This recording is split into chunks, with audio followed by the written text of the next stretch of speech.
Este podcast é produzido pelo Correio Brasiliense. E esse momento é um momento, sim, um momento importante, é um momento que Vale Tudo pode representar muita coisa para o brasileiro, para o Brasil de um modo geral, para nossa sociedade, principalmente nessa questão da representatividade que a gente tem. A gente já comentou sobre essa questão, né, do protagonismo negro, da questão da homofobia, que foi extremamente velada em 1988. Tem isso, da homofobia. A questão da participação da mulher na sociedade. São assuntos muito atuais. Muito atuais. O vício. E com avanços. Tem o vício. Sim. E com avanços. Olá, meus caros ouvintes! Está começando agora mais um Se Pá, um podcast, o podcast de entretenimento e cultura aqui do Correio Brasiliense. Como vocês podem ver, hoje a gente tá meio diferente, porque hoje não é o Ronaire Nunes que tá falando com vocês. Pois é, eu, o convidado fixo Pedro Ibarra, assumi a mesa porque o assunto é importante.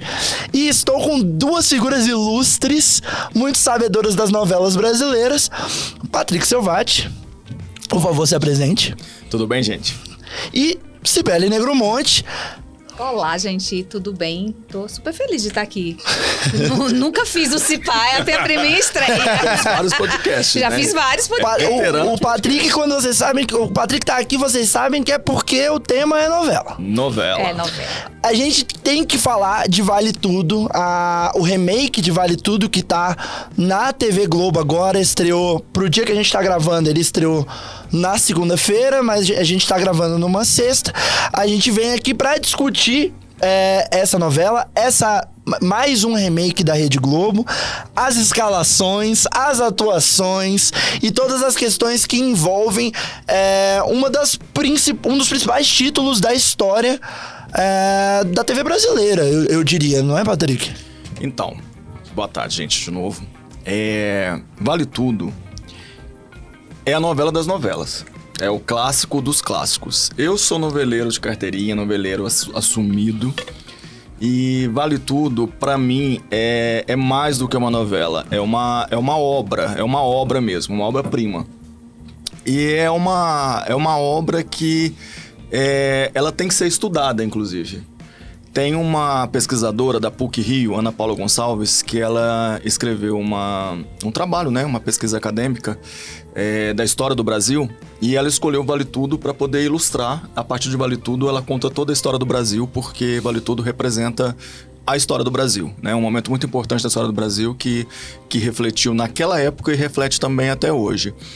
Eu, particularmente, eu acho que Vale Tudo deveria ser a base de várias pesquisas. É uma aula de dramaturgia, é uma aula de roteiro, é uma aula de interpretação, uma aula de direção, é uma aula de história, é uma aula de sociologia, é uma aula de economia, é uma aula de tudo que vocês possam imaginar. De Brasil, né? É uma aula de Brasil, E é uma obra muito, muito clássica que eu assisti 4 vezes. Eu assisti a primeira vez que ela foi exibida, em 1988, eu tenho idade pra isso. Assisti em todas as reprises. A última reprise, se não me engano, foi há uns 10 anos, mais ou menos, no Canal Viva. Foi uma reprise, porque ela foi reprisada 2 vezes no Canal Viva. E assim, eu sou apaixonado por Vale Tudo. E como apaixonado por Vale Tudo, eu confesso que assim, várias vezes na minha cabeça, na minha imaginação, eu criei vários remakes, com várias escalações de elenco, mas ao mesmo tempo eu acho que é muito complexo você mexer numa obra muito clássica, uma obra que é um retrato do seu tempo. E quando eu falo retrato do seu tempo, isso envolve não só o fato da época em que ela foi feita, que ela foi produzida, e foi assim, impecável. Não vou dizer que ela é perfeita, porque todas as obras têm imperfeições, mas é uma obra que serviu de exemplo para várias outras que vieram. Mas assim, conta muito a época, como eu disse, a escalação do elenco, a cultura do momento. Então é muito complicado você mexer numa coisa assim e querer que tenha o mesmo sucesso. Eu tive muito receio, né, desse remake, mas eu tô gostando do que eu tô assistindo na televisão.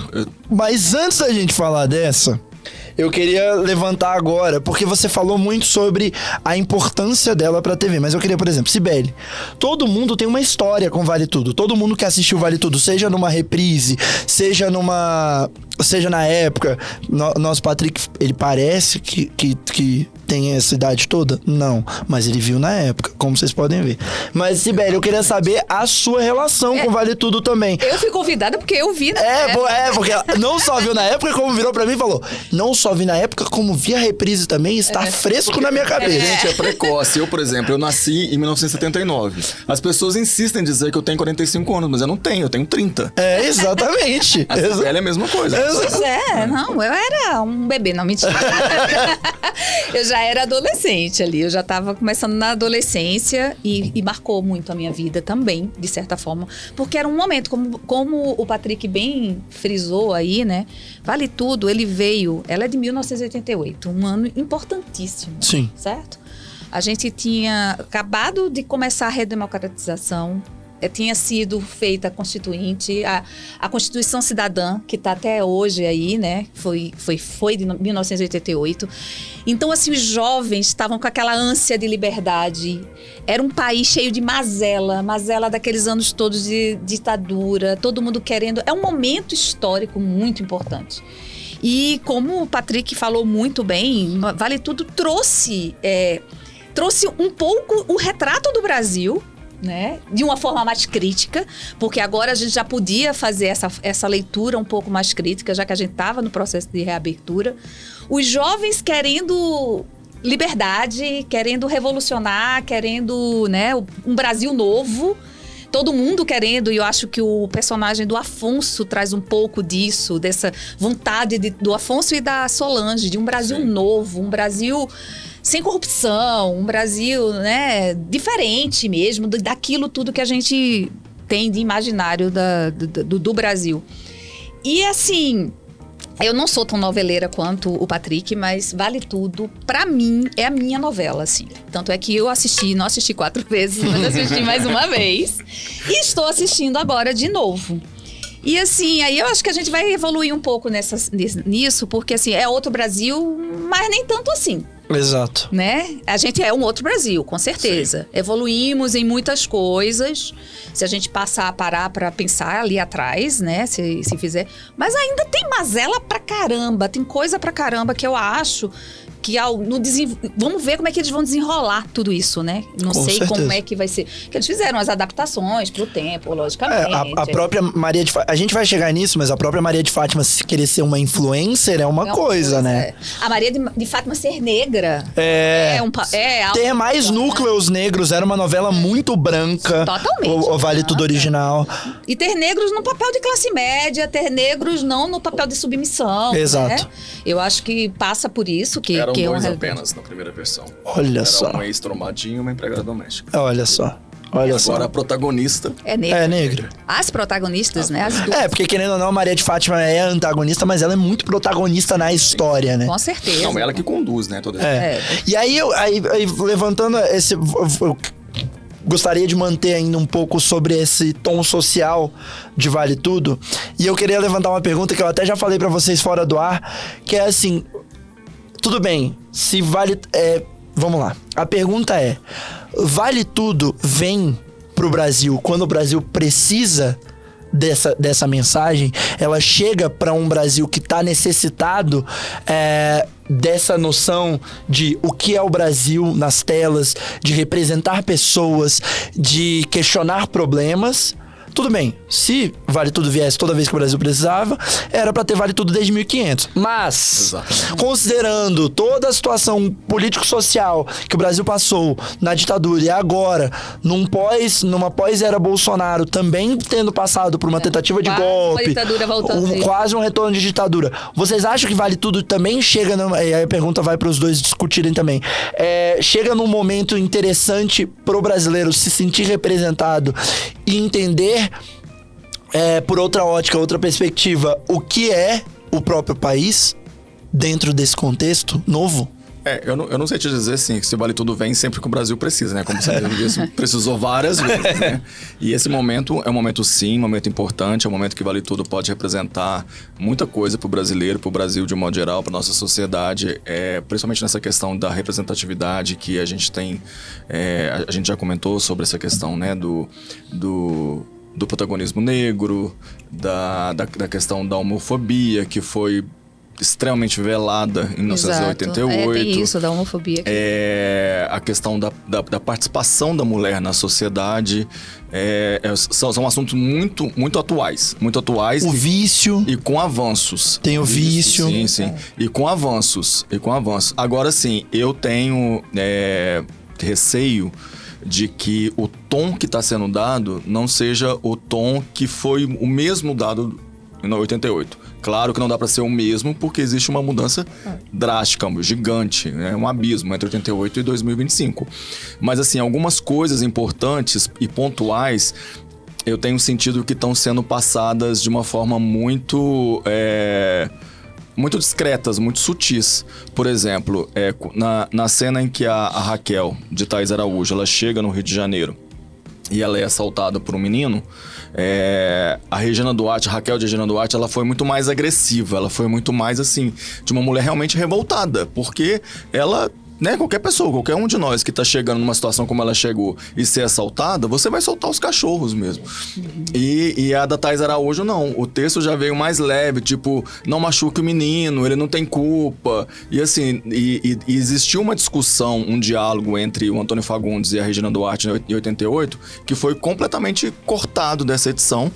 Que ela pergunta pra ele por que não denunciar, por que não levar o caso à polícia, e ele explicando que não vai resolver. Porque aquela criança, se ela for presa, ela vai pra uma escola de bandido. E simplesmente não teve essa discussão. Passou batido. Teve uma outra cena, por exemplo... Uma ideia de que as coisas... Vai ser diferente o tom, né? O tom tem sido bem diferente, assim. As discussões sociais que existiram naquela época, elas não estão sendo levadas tão a sério, tão a ferro e fogo agora. Por exemplo, a questão do desemprego, que o Ivan, ele sai de São Paulo, abandona o emprego para poder conseguir um emprego aqui, e agora ele tá numa corda bamba porque ele não conseguiu o trabalho, foi demitido no primeiro dia, e na versão original, ele passa por várias situações de subemprego, que ele vai tentar fazer entrevista de emprego, e aí ele não é aceito, porque o currículo dele é muito bom, e as pessoas não entendem que ele tá precisando de trabalho, ele não precisa de cargo. E nessa versão tá passando batido. Então, algumas discussões relevantes da sociedade, que são questões políticas, não estão sendo levadas tão adiante. Então, eu não sei como vai ser. Eu acho que eles vão puxar por outros que talvez, como você mesmo falou, questão da homofobia. Por exemplo, na primeira versão, existia o casal lésbico, né? Sim. E... Se eu não me engano, mataram uma delas no primeiro. Na verdade, assim, nunca foi dito... E era muito velado, Eram amigas, né? Amigas, que assim, ficava subentendido de que elas eram um casal. Sim. Mas nunca foi. Nessa versão agora já falam, sua esposa, você já tá 10 anos casada. Tem uma filha. Vocês têm uma filha, né? E assim, já é uma coisa que é uma evolução muito grande. Mas aí tem uma social. questão também, que aí fica aquela coisa muito do não vamos aprofundar. Por exemplo, uma delas morre. À época foi dito que morreu por causa da censura, que o povo não estava gostando de ver as duas e tudo mais. Só que existe toda uma história por trás da morte dessa personagem. Que não sei como vai ser feita essa versão, porque ela não vai morrer, já tá claro que ela não vai morrer. E assim, não se pode matar uma personagem para um bom desenvolvimento da história só porque ela é lésbica. Entendi o seu questionamento. Vamos trabalhar essa questão, né, da sexualidade. Mas talvez assim, seja mantenha a história. Mas talvez seja para reparar que talvez o autor, na versão original, né, o Gilberto Braga, Sim. não quisesse matá-la e se viu obrigado a matá-la por pressão da sociedade. Sim. E talvez seja até uma reparação histórica. Mas aí eu vou trazer um ponto pra vocês. A Manuela Dias, ela é muito ativista, ela é muito ferrenha em discurso. E essas reparações históricas são coisas que ela com certeza tá gostando de fazer em relação à original. Mas até que ponto é reparação histórica e não um desmembramento do que Vale Tudo? Da essência dessa história. Sim. Sabe? Eu queria começar com você, Sibeli, que você trouxe esse ponto e eu queria muito fazer isso. Porque eu lembro que quando anunciou Vale Tudo, a minha mãe olhou pra TV e falou assim: eu duvido que o público atual vai aguentar a Odete Roitman de como ela era. Porque ela é uma personagem completamente incorreta em tudo que ela faz. Ela chega a ser quase caricata. Exato. Ela é a personificação do mal. Exato. Né? Então, aí é essa a minha dúvida. Qual é o limite da reparação histórica para que essa história não desmorone também? Mas assim, vamos lá, né? Odete Roitman, como eu falei, é caricata. Chega a ser caricata porque é um negócio exagerado. Mas ela também tem atitudes moralistas e conservadoras e que o brasileiro se mostrou recentemente que Sim. é desse jeito. Desse jeito. Que o brasileiro, ele é, em sua essência, racista, é homofóbica, é intolerante, é uma série, é classista. Assim, tudo bem, de forma mascarada, meio mais ou menos, que o brasileiro, nesses últimos anos... Abriu a portinha do esgoto ali, né? Né? Se sentiu mais à vontade de mostrar que, né? Aí naquela época, não. Poxa, a Odete Roitman tem que ser odiada porque ela é odiosa e ela é tudo, a personificação do mal. Eu não sei, ainda não apareceu a Odete Roitman nova. Eu tô muito curiosa pra ver. Eu amo a Débora Bloch, mas eu tô com muito receio, porque a Beatriz Segal... a Beatriz Segal, né, velho? A Beatriz Segal, né? Aquele elenco... As chamadas que eu tenho visto da Odete Roitman, eu achei meio exagerado, assim, meio... Não sei, meio robótico. A gente até comentou sobre isso, a gente usou esse termo, né? Não sei, porque você falou que aquilo são chamadas que não vão entrar na novela, A primeira né? cena dela chegando no helicóptero, aquilo foi dito claramente pela Globo de que era apenas uma promoção. Mas logo depois surgiu uma outra cena dela entrando em casa e a família sentada à mesa vira pra trás. Será que é ela? Aquilo realmente me dá bastante aflição de pensar que aquilo é real. Porque foi uma entrada muito caricata.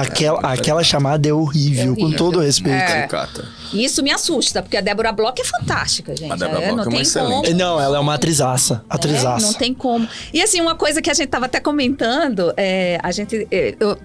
apareceu pra mim aí no Instagram, né, as idades dos personagens, né? A Débora Bloch é muito nova. Não, elas é a tinham mesma idade. exatamente Tem a mesma idade, mas a Débora idade. Bloch parece a irmã da Paula Oliveira na história. Mas é isso que A Thaís tem a exatamente. Não, é mais velha.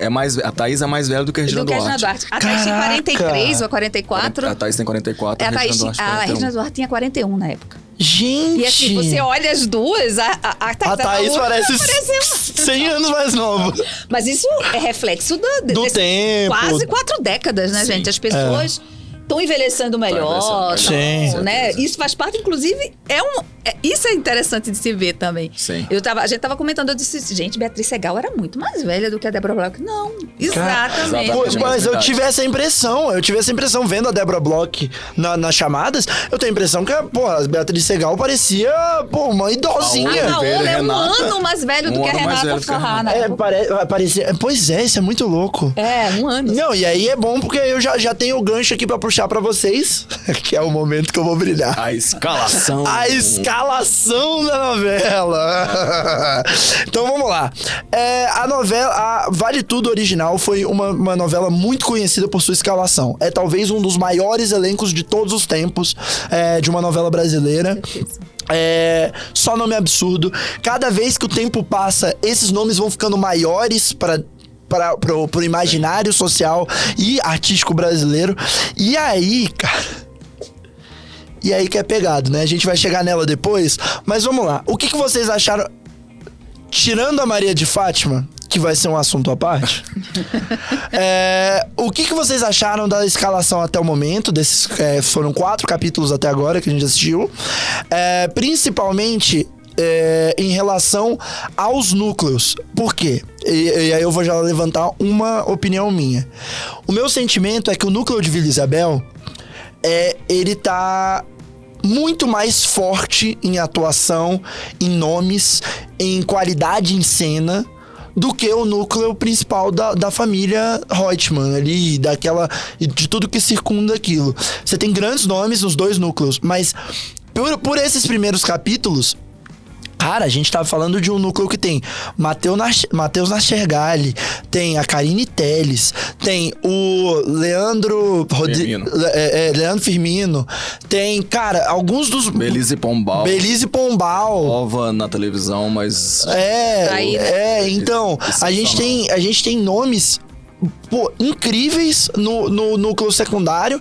E no núcleo primário você tá apostando no Renato Góes, num ator muito jovem pra fazer o filho o neto Odete Reutemann, mesclado com um grande Alexandre Nero, com uma boa Paola Oliveira. Como que vocês sentiram essas escalações até o momento? Bem, até agora, assim, pelo que eu vi, eu tô gostando muito da atuação da Thaís. Ela tá voando. Pra mim, Thaís tá, assim... Thaís é perfeita. Perfeita no papel.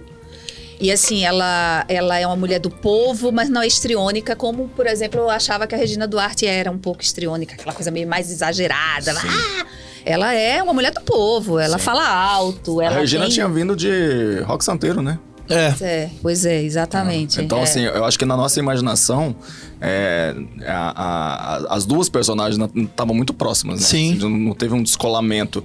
E a que veio depois também, que foi a Rainha da Sucata, ela também tinha essa coisa. Ela meio que ficou marcada por essa forma de atuar. Eu tô achando ela muito bem, né? Tô achando que é Renato Góes? Renato Góes. Realmente ele... Maria de Fátima vai ser a parte, né? Não vamos falar dela. É porque é a maior polêmica, né? A escalação é a Bela Campos. A Renata, eu acho que o Renato tá ali... O Renato, como eu estava comentando antes, eu sinto que tem uma questão também do texto. Eu acho que o texto do Ivan, nessa versão, pelo menos nessa primeira semana, gente, eu tô assistindo a versão de 88 junto com a... Eu queria dizer isso, porque... Atualmente, o Patrick não tem outro assunto. Eu gostaria de ponderar aqui nesta mesa que toda vez que eu olho pro Patrick, eu só vejo gente, Vale Tudo. Vale Tudo é aula. Então, pra quem gosta de dramaturgia, como eu gosto, e pra quem quer também, né, ter essa noção de política, de sociologia, de história, tem que assistir Vale Tudo. E assim, eu não quero que a minha última referência seja atual, eu quero ter a referência anterior, apesar de ter assistido 4 vezes. Como se não tivesse a referência anterior. E poder comparar e dizer, né? Porque as pessoas me perguntam muito, então eu preciso dizer. Não, isso tá bom, isso tá igual, isso tá diferente, né? Afinal de contas, você é o especialista em novelas do Correio Brasiliense. Exatamente, obrigado.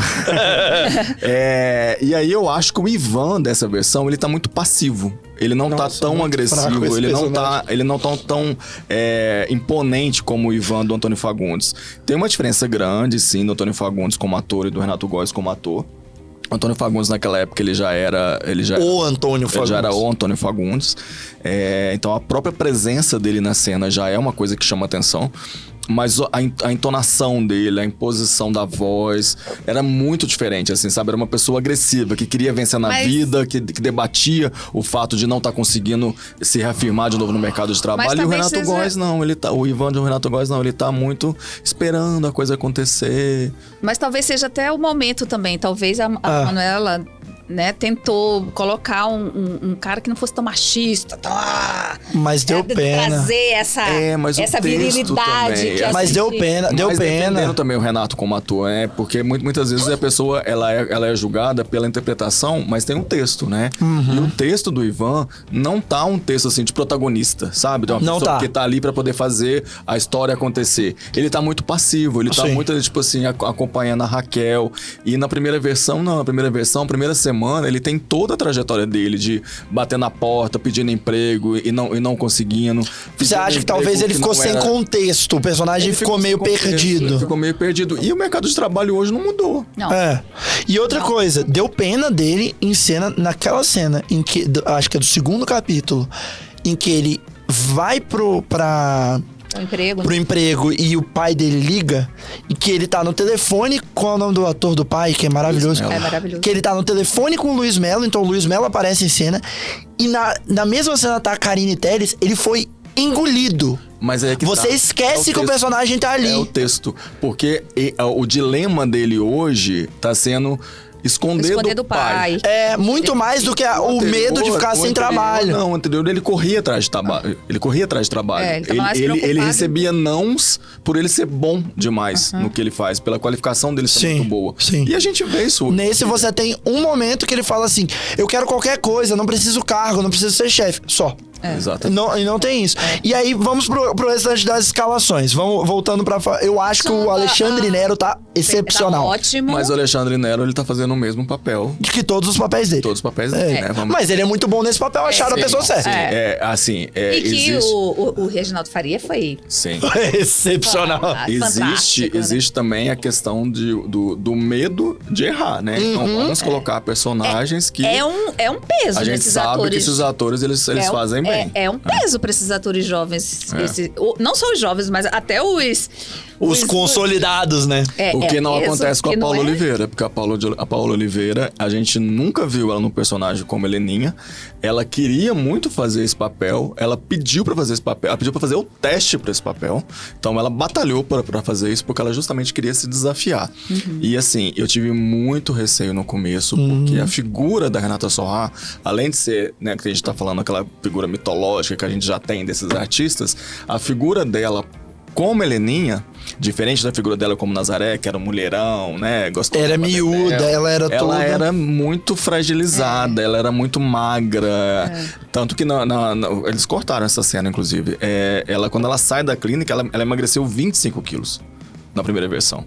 E agora não. Agora E a Paola é mulherão. Mas eu tô com um ponto com a Paola, que eu queria... botar aqui. Mas assim, só deixar bem claro que a Paola, antes mesmo de começar a novela, só de ouvir ela falar sobre o papel, sobre a batalha dela, assistindo entrevistas dela e depois arrematando com o teste que o Fantástico exibiu, eu falei, essa mulher vai carregar essa novela nas costas. Então. Ainda tá muito no início. Tá muito no início. Não tínhamos ainda a primeira carrascada. O que eu acho... Eu acho que ela vai fazer... Agora, eu acho que aí eu vou botar o texto. O texto não está ajudando ela. O texto bota uma Heleninha Reutemann meio bobinha. Mas a primeira semana... porque eu não quero andar com gente que bebe. Tipo, não, mas tudo bem. A primeira... fragilizada. Mas a primeira semana é assim. Mas atualmente não é mais assim.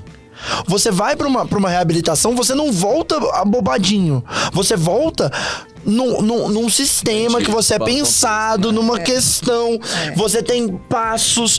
Tipo, a gente não tá mais vivendo a reabilitação do passado. Eu acho que esse é um dos desafios da Manuela Dias. É como vai tratar a questão do alcoolismo aí dentro dessa novela. Que é uma questão muito séria. Não, hoje é tratada de forma mais séria até, talvez. Hoje é tratado como doença, né? Não, ela é uma doença classificada pela OMS. E você mesma falou sobre a passada, que às vezes o próprio público não levava tão a sério, porque ficava meio engraçado, assim, não ficava muito não dava um tom certo pra isso. Me explica isso da época que você mencionou fora do ar com a gente. Né? Eu tenho o apelido de Heleninha Reutemann. Eu e minhas amigas.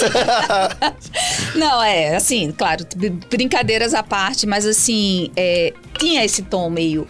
Claro, era muito sofrido de você ver aquela situação, era constrangedor e tal, mas assim, é isso que eu tô falando, vai ser difícil tratar desse tema, como foi tratado naquela época. Porque naquela época, o alcoolismo não era visto como uma doença. Não era. Era quase meio romantizado. Era quase meio romantizado. Mas eu não lembro da época de ter, tirando a cena do Toca o Mambo DJ.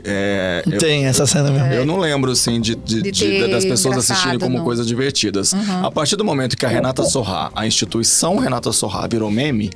Então todas as cenas da Heleninha foram resgatadas também nesse lugar de meme. E aí, talvez nesse sentido que a Manuela Dias tenha colocado, inclusive, em entrevista, que dessa vez não vai ser tratado como uma coisa engraçada. Mas o Gilberto Braga nunca tratou o assunto como engraçado. O assunto sempre foi tratado de forma muito séria, tem que ser tratada, só respeitando, claro, as dinâmicas do momento, né? Hoje, o alcoolismo é reconhecido como uma doença. Sim. Inclusive, não se fala mais alcoólatra, é alcoolista. Mas naquela época, não. Naquela época era uma pessoa que tinha uma fraqueza. É Mas como também, se... né? É. Filha de Odete Reutemann e ex-mulher do Marco Aurélio. Ela era Muito álcool pra poder. ela era relacionada com as duas piores pessoas que a TV já viu. E aí, pô, aí como é que faz? Só com muito álcool. Não, e ainda tem a Maria de Fátima rondando ela ali o tempo todo, que não é uma Muita puta. energia. É muita energia ruim, velho. Não dá, gente, não dá. Aí é impossível, né? Sim. E outra coisa também, é o que eu tô achando ainda. Também tá muito pouco ainda, porque eu não sei, eu não vi ontem, gente. Falha minha, mas o Afonso já chegou? Já chegou. Eu não vi como é que tá. Eu amo Humberto Carrão. Eu acho que dessa nova geração é um atorzaço. Eu acho que ele vai. E junto com a Alice Wegman. Não... Ela também é. Eu tô achando a Alice Wegman. Eu espero que deem mais espaço pra ela, porque na primeira versão todo mundo amava a Lídia Bronde, né, gente? Era. Então, A Solange da Lídia Bronde. A Solange da Alice Wegman, eu acho que ela tá sofrendo do mesmo mal que o Ivan. do Renato Góes. E eu sinto que um pouco a Não, Paula tá Oliveira. ajudando, porque a Solange da Lídia Bronde, ela era uma mulher jovem, uma jornalista jovem, né, de 20 e poucos anos. Muito empoderada. Ela era muito... E tinha muito, né? e tinha muito discurso do comunismo ainda. E hoje- porque ela era uma comunista. Então tinha ainda muito isso. Hoje já não dá mais E pra... hoje a Achando primeira ela meio- aparição dela, tirando aquela de Foz, que nem existia, Nem existiu, que colocaram é. ela como figurante ali, a primeira aparição dela nessa versão é falando sobre diabetes. Que é um assunto que não existia na outra versão e que eu não entendi ainda qual é a proposta da Manuela Dias de trazer isso como o ponto principal da Solange. Afinal de contas, né? Tem tão pouco assunto em Vale Tudo. Por que vai trazer mais um? Então, assim, trouxe uma fragilidade, vamos dizer assim, uma vulnerabilidade que eu acho, na minha opinião, e que você também deve ter sentido, é que trouxe uma fragilidade pra personagem que ela não tinha. Não tinha. Toda menina queria ser a Solange, Não, gente. eu quis ser jornalista Por causa da Tomorrow. Inacreditável. Olha, você, meu caro ouvinte, que não conhece o Patrick, toda vez que ele me conta uma história dessa de novela, eu tenho vontade de sentar com ele e com a mãe dele e ouvir a história de vida dele inteira. Porque toda a história de vai te vida contar dele bastante tem coisa. novela em volta. Tudo que vocês estão vendo aqui, ele é criado pelas novelas. Ele é um fruto das novelas. Mas eu queria aproveitar essa escalação, porque o nosso tempo já tá escorrendo, e falar dela. Maria de Fátima de Bela Campos, pelo amor de Deus, por que fizeram isso? Peraí, mas aí é um desafio, cara. Cara, primeiro, Cara, eu Glória acho... Pires. Não, Glória Pires, primeiro, Maria de Fátima. Primeiro, era a Glória Pires. Glória E eu acho que Maria de ela entra na mesma do Renato, que é... Glória Pires já era muito atriz quando chegou a Maria. Era uma menina nova, tinha Ela- 24 anos, mas já tinha... Tinha 26 anos, mas ela já 26, tinha, né? Não, já tinha 22 anos de carreira. A Glória Pires eu entrevistei a Glória Pires recentemente e eu perguntei sobre isso, que ela tem 60 e poucos anos de idade e 60 e poucos anos de carreira. E que ela sempre teve na TV. Então, já era muito difícil. Qualquer pessoa pegar um papel que era da Glória Pires, ponto. Não, e não era o papel. O grande papel dela. Papel dela, né? Agora, por quê? Meu Deus do céu. Por favor, se você que é da Globo, que fez o casting, se você tá assistindo a gente, responde nos comentários. Pelo amor de Deus, por que a Bela Campos? Ela só tem uma entonação, gente. Uma entonação. É assim, ó. Eu odeio esse lugar. Essas pessoas são pobres. Oh, meu Deus. Eu vou para o Copacabana Palace.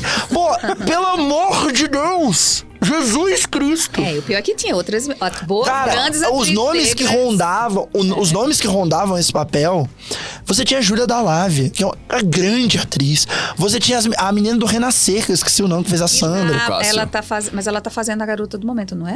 Não. A outra. fez a Santinha. Não. É a Júlia Bucassi que ele tá falando. Ah, tá. Excelente. E aí você vai pra Bela Campos, eu entendo o apelo dela. Valentina Ezage. Valentina Ezage, excelente também. Aí você vai pra Bela Campos, eu entendo. A Bela Campos é uma atriz em alta. É uma atriz... E aí vem meu ponto. É uma atriz com muitos seguidores e um apelo muito grande com o público jovem. E talvez eu veja a Bela Campos... Tudo bem, eu vi o teste dela lá no Fantástico.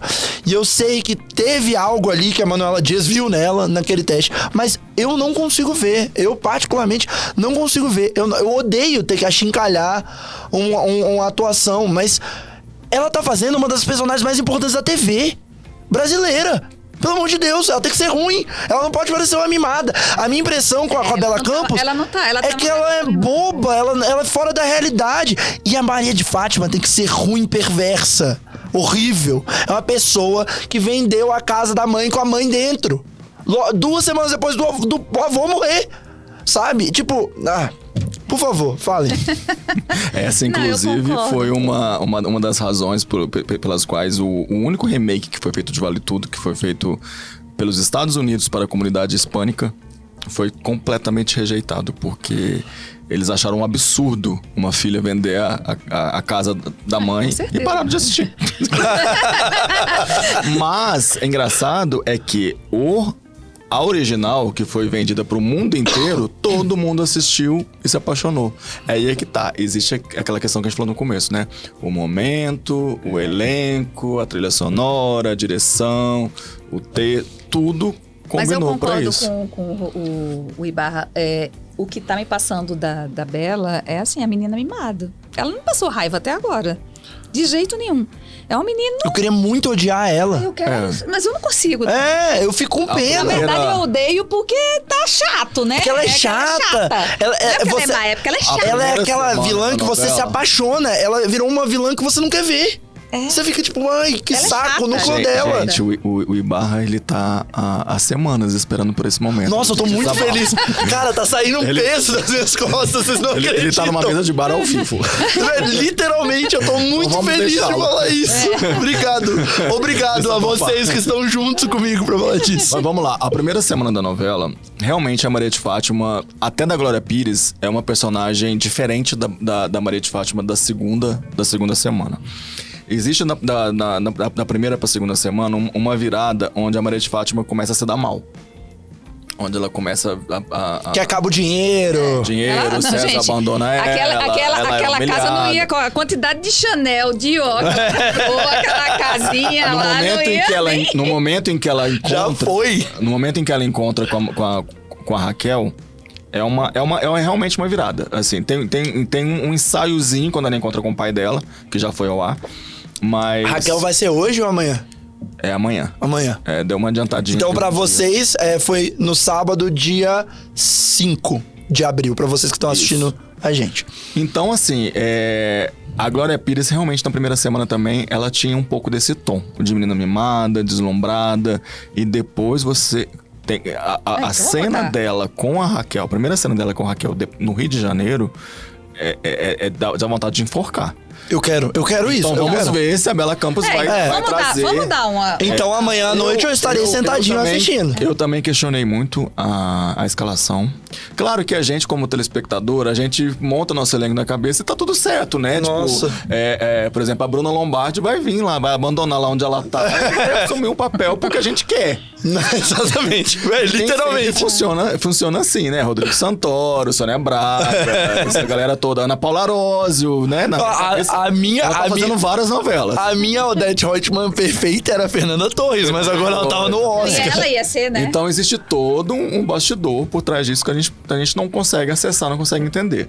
Mas realmente tinha muitas, pelo menos 10 outras atrizes mais gabaritadas que poderiam fazer. No que diz respeito à atuação, mas a Bela Campos está em alta. Eu acho que da geração dela, ela é a maior atriz pra Instagram, pra essas coisas, por conta de tudo que rolou com ela em relação à última novela dela, que foi o Vai na Fé, que acabou que ela ganhou uma popularidade muito grande com a geração Z e tal. Mas popularidade com a geração Z não é tablado, amigão.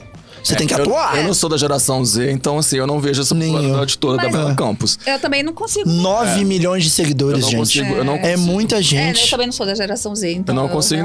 Mas até aí a Jade Picon também poderia fazer esse papel, né? Jade Picon, você foi perdoada. Mas aqui ao vivo. Vamos falar da Bela Campos. A Bela Campos, pra mim, ela tá cumprindo o dever de casa. Ela não tá nem mais e nem menos. Assim, como eu falei, a primeira semana, realmente, a Maria de Fátima é sonsa. Ela é sonsa, uma menina mimada, uma menina deslumbrada. Então, eu acho que ela tá cumprindo o dever de casa.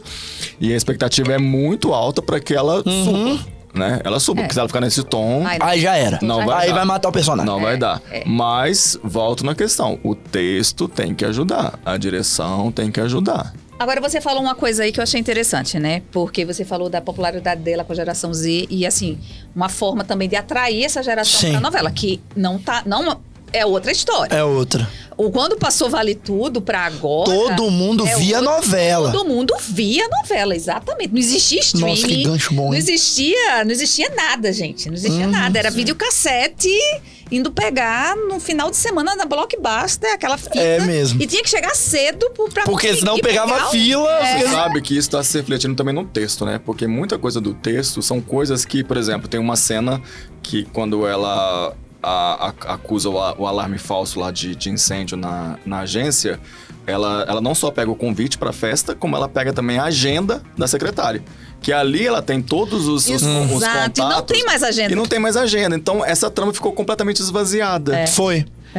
E a Maria de Fátima, ela tem umas sacadas, assim, que ela consegue captar o momento. Ela é muito oportunista.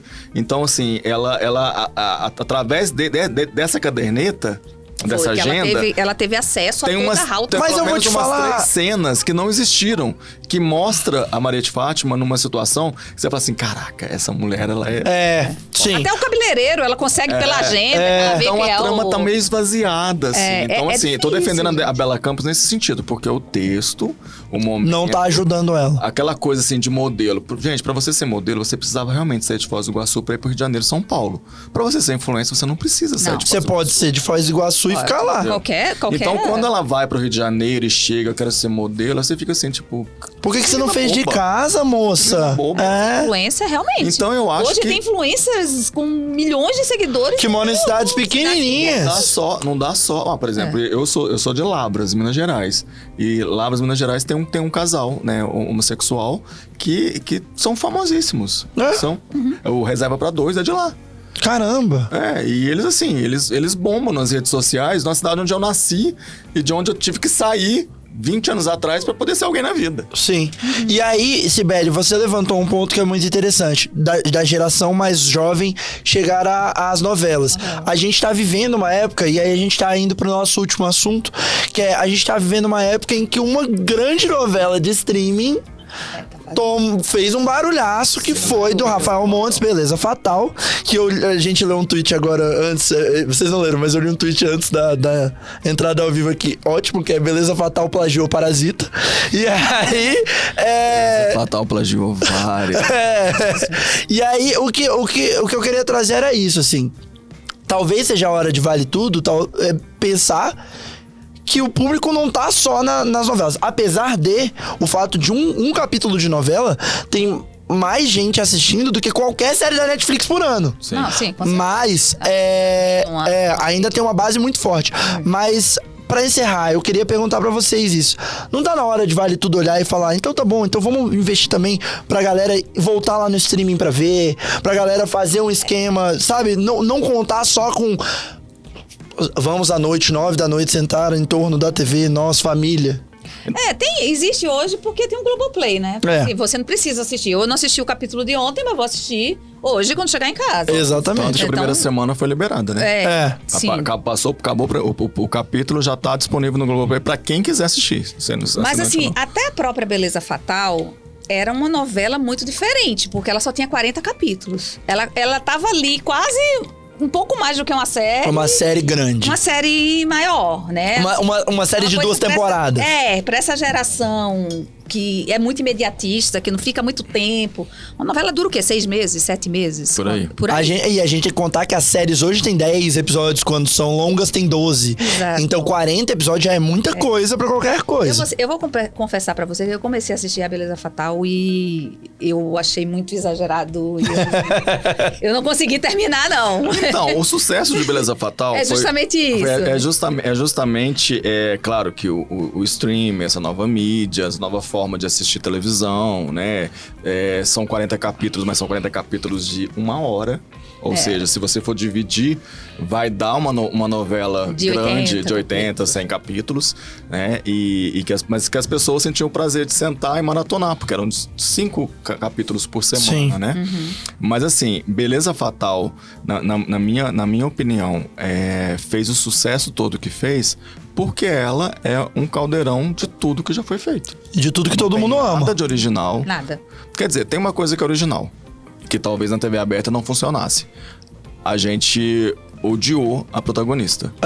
Muito! Ninguém gosta Isso dela. Não funciona na TV aberta. Ela é muito insuportável. Entendeu? Foi o que me fez parar de assistir. A minha mãe, as Muito avós que Ela é em muito casa que chata, estão gente. acostumados a assistir televisão não vão gostar. Elas querem ver a Raquel boazinha e a Maria de Fátima. Horrível, exato. Elas não querem ver aquela coisa, Mas é isso. aquela coisa de mania de você, né? Que foi o fracasso que foi, porque... gente, mas você- Porque todo mundo era ruim. Todo mundo era ruim, era bom, era ruim, era bom, era bom, era bom, era bom. Ninguém sabia até Outra que eu desisti, ninguém sabe. gente. Olha, eu tô desistindo muito das novelas. Mas eu Beleza desisti. Fatal não trouxe nada de original. A trama principal é uma Copa de Avenida Brasil, que era uma Copa de Revenge. E que virou uma Copa e foi embora. De todas as outras que foram feitas, né? Fosse longe de Revenge, hein? Não tá longe assim, pra quem... Ele falou assistiu Vale Tudo. Exato. Não, gente, que eu me lembro que foi no início do streaming ali, né? Foi. Revenge, ela ainda pegou a Network TV, que chamam, né? Que é a TV aberta fechada dos Estados Unidos. Mas Eu me enfim, lembro que a eu reuni Lola, com os a amigos Lola, pra assistir. a Lola era a Carminha.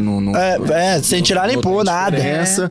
Aquela história do patriarca, da família que é homofóbico, que esconde um caso gay. nada também muito original. Então, assim, mas foi uma conjunção de fatores bem-sucedidos que retrataram uma época, assim como a Avenida Brasil, em 2012, e assim como Vale Tudo em 88. Em 88. Então, assim, E assim como é o desafio de Vale Tudo em 2025. Mas o desafio de Vale Tudo em 2025 é resgatar a memória afetiva. Tá. Não vai trazer Mas esse... você acha que não vai trazer esse público jovem, não? Não, Talvez pode... esse apelo da Bela Não sei. tenha Não sido sei. pra Também esse acho que lá. não. Mas eu acho que o apelo da Bela Campos é esse tiro. A gente dar não esse viu- tiro no escuro a e gente tentar não achar o viu- jogo. A gente não viu isso em Travessia com a Jade Picon. É mesmo. E que tinha acabado de sair, inclusive, do BBB. Tinha mais justificativa pra estar lá do que a Bela Campos, se for parar pra pensar. É verdade. Mas eu acho assim, que eu novelas tenho que... dois adolescentes em casa e que... Novelas que marcam época, Vale Tudo não vai ser. Não. Exato. Porque já foi, 88. É. Pantanal... Pantanal teve a conjuntura da pandemia. Isso. E foi uma obra fechada. Fechada praticamente. Não tinha, Então, assim, não teve muita mudança. Exato. Mas, assim, o estouro de Pantanal foi em 1990. Exato. Então é uma tentativa de resgatar a audiência, de buscar aquela pessoa que desistiu de ver novela. Eu, De por talvez- exemplo, eu tô vendo de novo, não só tô vendo de novo. É. Como eu tô assistindo todos os capítulos, eu chego em casa de noite, eu vou assistir, aí no dia seguinte eu assisto o seguinte, depois eu fico A nessa... única coisa que eu posso dizer é que o mundo realmente é outro, né? Não tem jeito. Não, mudou tudo. É outro mundo que a gente tá vivendo. É outro mundo. É outro Mas ao mundo. mesmo tempo tem muita coisa É. aqui daí, né? É. É muito outro mundo em relação à tecnologia. Obviamente, eles têm que... Por exemplo, tiveram que justificar que como Maria de Fátima não ia ser encontrada pela Raquel. Ela largou Largou o o celular É. atrás, ela apagou todas as suas redes sociais. Porque hoje em dia... Todo mundo é encontrado. Se quiser ser encontrado. Todo mundo. Exatamente. Se quiser ou se não quiser. É. Não, se você quiser encontrar alguém. Você encontra qualquer um. Qualquer um. Ainda mais a gente que é jornalista que fica botando o nariz e tudo quanto é coisa. Eu acho que é isso. Eu acho que as tramas elas têm que ser atualizadas nesse sentido, né? De você Adaptadas, quase. Adaptar pra realidade atual. Agora, algumas situações você mexer... Por exemplo, um caso bobo, extremamente bobo. Na primeira versão, quando aparece o Poliana, que é o personagem do Pedro Paulo Rangel. E Matheus Nascergalli. Matheus agora.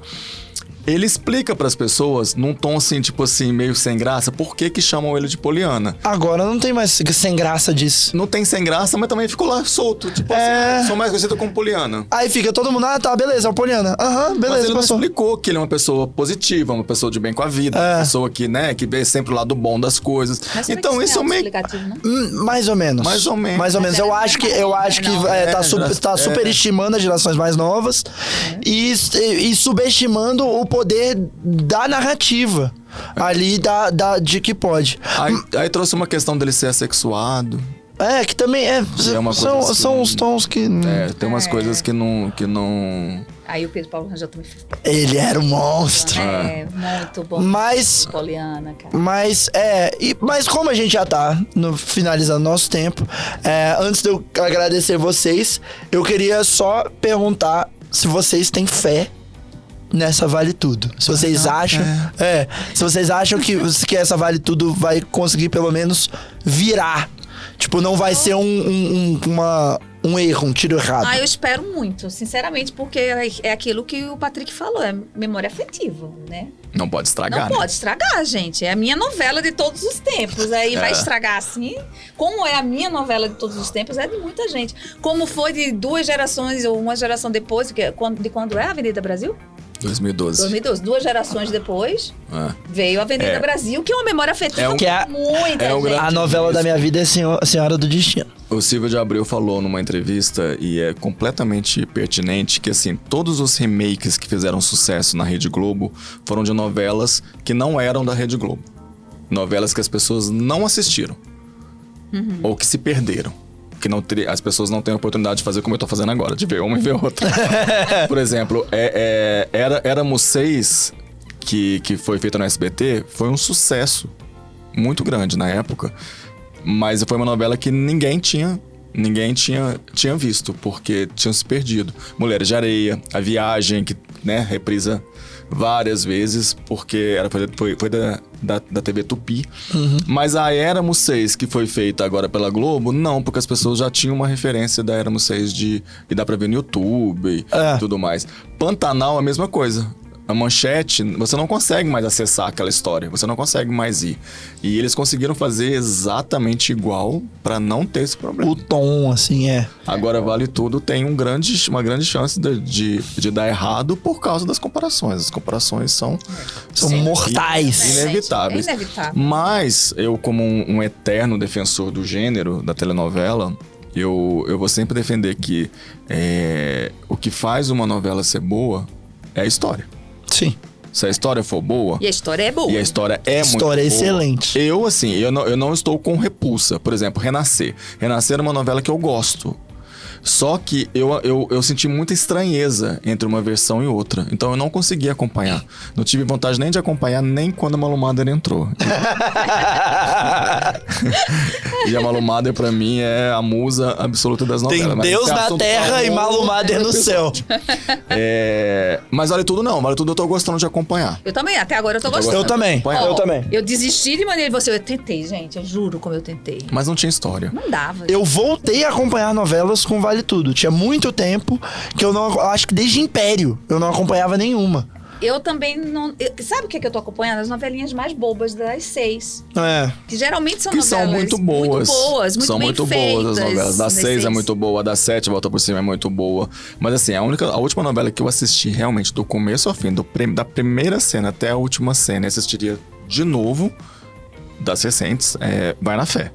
Vai na Fé realmente foi uma novela muito boa. O que eu assisti, que foi esse meu resgate, que eu não sou de geração Z, tô longe dela, mas sou apaixonada pelo streaming, sou apaixonada por série. A gente conversa sobre série, eu não nego, e eu meio que migrei muito pras séries. Então, passei muito tempo sem assistir novela. E o que me resgatou nas novelas, foi inclusive porque eu fui visitar minha mãe no Recife e ela assistia, e eu acabei assistindo, e aí voltei a assistir, foi a que é com Débora Bloch. A lá no Sertão. Mar do Sertão ou no Rancho Fundo? No Mar do Sertão. Mar do Sertão. Que ela foi mãe do Renato Góes. Que ela foi mãe do Renato Góes. E ele tava bem nessa novela, né? Tava! É porque ele é pernambucano, né? Ele não precisou... Não, ele é um alterar toda sotaque. Ele é um bom ator. Né? Porque ele tá tendo muita dificuldade com esse personagem. Eu acho que dificuldade, inclusive, com sotaque, gente. Porque, assim, como não faz nenhuma referência... O pai dele não é nordestino. Então, assim, não se faz... Mas a mãe poderia ser, né? Eles poderiam... ele dava pra resolver. Eu acho que o personagem, o Ivan, ele tá esvaziado. Ele tá extremamente raso, não tem profundidade, ele não tem camadas. Ele é aquela coisa, assim, linear, que não... Sim. Não vai pra frente, não vai pra trás, ele fica naquele... Então, assim, eu tô com muito receio desse personagem, porque ele tem muita força, muito peso nessa história. Porque ele, assim como a Maria de Fátima, ele é um fio condutor, porque é por meio da ambição dele... Ele é ambicioso. Que gera esse conflito com a Raquel no momento ali da troca das malas, do dinheiro. Não quem vamos dar assistiu spoiler, sabe. não, gente. E a partir dali que ele vai seguir um caminho completamente diferente do Ele que, tem do que a gente imagina ele de um tem uns mocinho. desviozinhos de caráter. Ele não é um Exatamente. mocinho. Mas também não é um vilão. Ele é um mocinho extremamente controverso. É. Tanto que... Desculpa, gente, O que tá faz tempo. isso? O que faz isso? Mas ser mais legal. a primeira cena dele com a Raquel, da primeira versão, é muito mais potente do que foi agora. Sim. Porque ele se nega, o Antônio Fagundes se nega a ser testemunha do que ele viu. Ele viu o menino pegando a bolsa da Raquel e ele fala, não, eu não vi. Ele mente na cara dura. Ele lá disse só que não pode ir. Nessa ele não, tem- porque ele não pode ir porque ele tinha a entrevista de emprego. E aí ele aparece como um herói ocasional que viu o menino passando com a bolsa, vai e devolve pra ela. Não, na outra ele mente pra Raquel que ele não viu pra ele poder ir atrás. Ele tem uma ação ativa. Sim. Essa ele é passivo. Exato. Mas, se a gente continuar aqui, a gente vai ficar por 45 dias discutindo até o final da novela. A gente pode voltar. A gente, inclusive, se vocês gostaram desse episódio, quiserem um segundo episódio mais na frente, pra analisar outros A momentos. gente precisa voltar com a Odete aparecer. A gente precisa voltar com a Odete, a gente precisa voltar quando decidirem quem vai matar a Odete Roitman, porque ainda não sabe quem é o Nova Morte. Você não vai saber, né? Mas Mas a gente o pode que fazer. importa é, Vale Tudo voltou e Vale Tudo é assunto. Então eu queria pedir pra você que assistiu a gente, que se gostou, comenta, curte, fala aí. Vai ver Vale Tudo? Tá assistindo Vale Tudo? Quem que você acha que vai matar a Odete Roitman? Gosta do Ivan? É fã da Bela Campos? Me odeia porque eu falei mal da Bela Campos? A gente tá aqui pra isso. Muito obrigado, Cibele. Muito obrigado, Patrick. Eu que agradeço. E obrigado a todos vocês. Perdão. Temos a agradecer nossa produtora. Sobrenome. Pegou. A Alice Treichler. A Alice Treichler que está produzindo a gente pela primeira vez no Cipá e tava se divertindo super. Eu vi a Alice rindo várias vezes ali com a gente. Eu adorei esse nome, porque é nome de vilã. Alice Treichler pode ter matado a Odete Roitman e você ainda não sabe. Então, muito obrigado a vocês que me acompanharam e que acompanharam essa também minha primeira condução de mesa. Tô muito feliz de poder tocar esse programa uma vez ocasionalmente, mas Ronaldo, por favor, volte. Eu gosto mais de falar do que de conduzir. Estamos juntos, um grande beijo e até mais.